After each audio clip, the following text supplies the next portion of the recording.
आम्ही अवेळी त्रास देतो त्याबद्दल क्षमा प्रार्थना।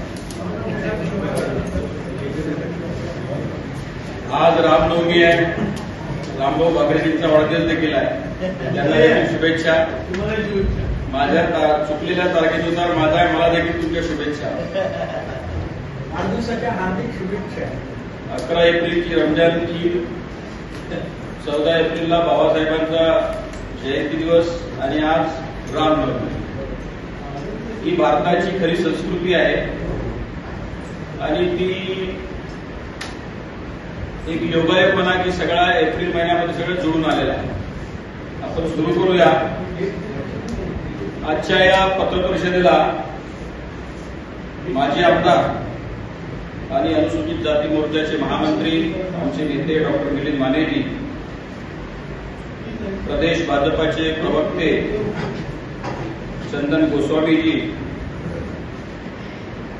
अनुसूचित जाती मोर्चाचे प्रदेशाचे उपाध्यक्ष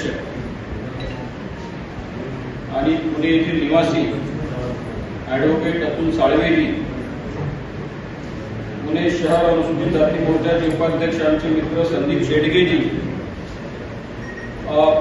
शहर भाजपाचे उपाध्यक्ष कैलाश केवलरामानेजी आणि आमचे मित्र माध्यमांचे सह चंदन भैयांचे सहकारी आणि भाजपातले सहकारी गोपाल नंदियाजी या ठिकाणी पत्रपरिषदेला उपस्थित आहेत।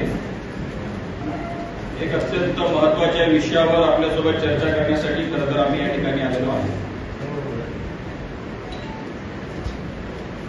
भारतीय जनता पक्षाने ज्या दिवशी नारा दिला कि अब की बार 400 पार, फिर से एक बार मोदी सरकार, दुर्दैवानं जे काही परसेप्शन आहे आणि दुर्दैवाने जे नॅरेटिव्ह सेटिंगचे प्रकार आहेत की जर भाजपाने म्हणलं अब की बार 400 पार, तर काँग्रेस आणि घटक दलांचं म्हणणं असतं की यांना 400 जागा का पाहिजेत, तर यांना संविधान बदलायचं। भारतीय जनता पक्षावर सातत्याने हा आरोप होत आला की भारतीय जनता पक्षाची नेतृत्वातील मंडळी ही संविधान बदलण्यासाठी निघालेली आहे। हे अत्यंत खोडसाळपणाचं वृत्त आहे, अत्यंत चुकीचं आहे। याचा मी स्पष्ट आणि तीव्र शब्दात निषेध आणि धिक्कार करतो आणि आपल्याला सांगू इच्छितो की स्वातंत्र्याच्या 75 वर्षात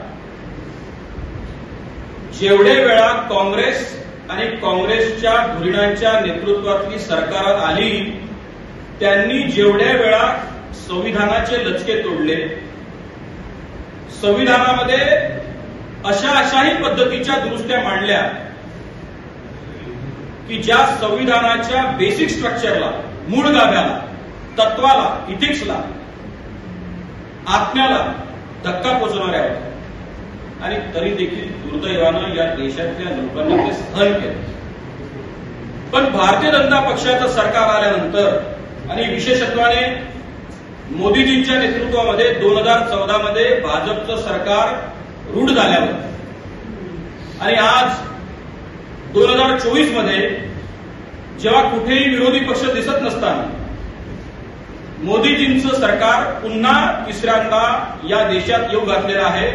अशा परिस्थितीमध्ये भारतीय जनता पक्षावर अशा पद्धतीचा आरोप ठेवणे की भाजप संविधान मोडायला निघालेला आहे, संवैधानिक व्यवस्था मोडीत काढायला निघालेला आहे, हे अत्यंत चुकीचं आहे।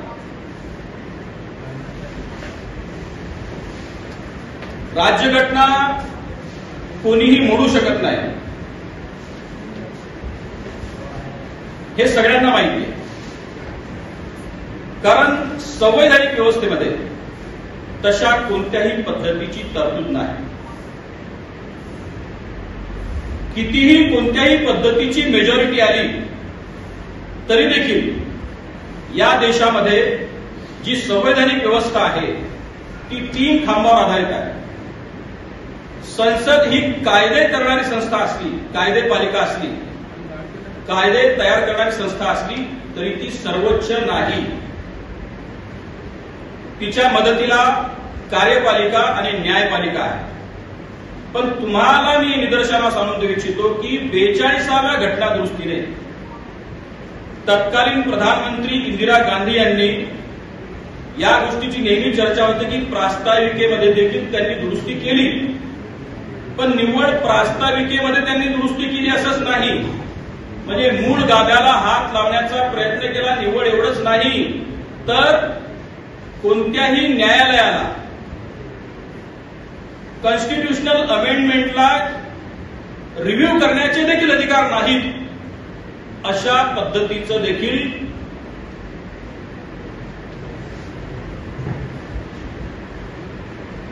घटना दुरुस्ती. मी पुन्हा सांगतो की कॉन्स्टिट्यूशनल अमेंडमेंटला रिव्ह्यू करण्याचे अधिकार नाहीत न्यायालयाला, अशा पद्धतीची घटना दुरुस्ती 42व्या घटना दुरुस्तीने इंदिरा गांधींनी केली. इंदिरा गांधींनी याच 42व्या घटना दुरुस्तीमध्ये प्रास्ताविकेमध्ये बदल केला.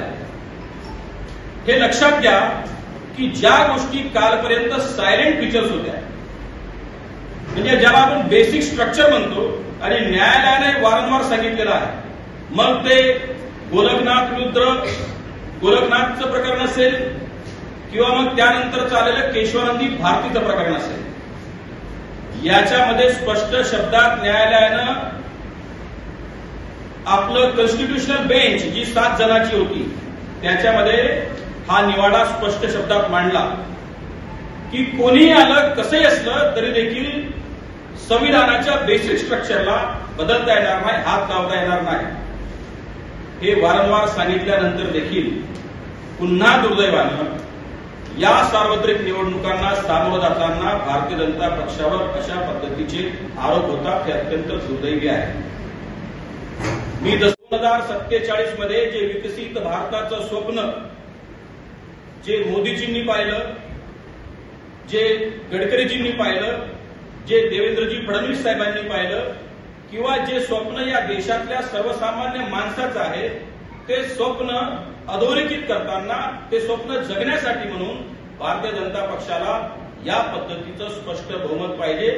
आणि भारतीय जनता पक्ष ज्या पद्धतीनं मागच्या 10 वर्षात या देशातल्या सर्वसामान्य लोकांच्यासाठी लढलेला आहे, ज्या पद्धतीनं त्यांनी समाजाभिमुख लोकाभिमुख विकासाची कामं केलेली आहेत, ज्या पद्धतीनं आम्ही सुधारणावादी राहिलेलो आहे, जे घटनेचं 370 कलम परमपूज्य बाबासाहेबांनी अस्थायी स्वरूपामध्ये संविधानामध्ये मेन्शन केलं होतं, ते देखील अस्थायी होतं.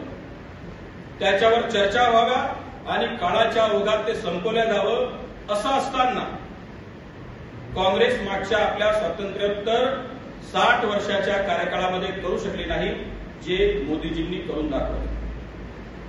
तुम्हाला माहिती असेल की स्वातंत्र्यापूर्वी काश्मीरचे राजे महाराजा हरिसिंग होते.